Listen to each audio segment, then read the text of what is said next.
is tuturo ko sa inyo paano gumawa ng steam egg. So, meron tayong 3 egg. Butihin mo lang siya. Ayan. So, ayan guys, may 3 na tayong egg. And then, batihin nyo lang siya ng ganito.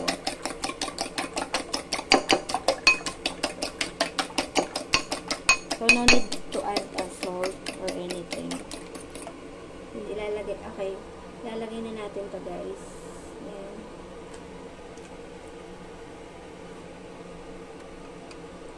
So, ayan. Bali, isang ano nito ha. Ganito.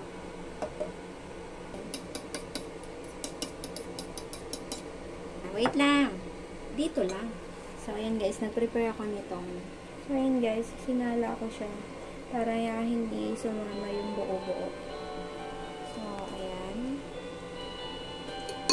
Nanid ba yan? Meat na in-steam ko, ilalagay natin yan for the toppings. Ayan.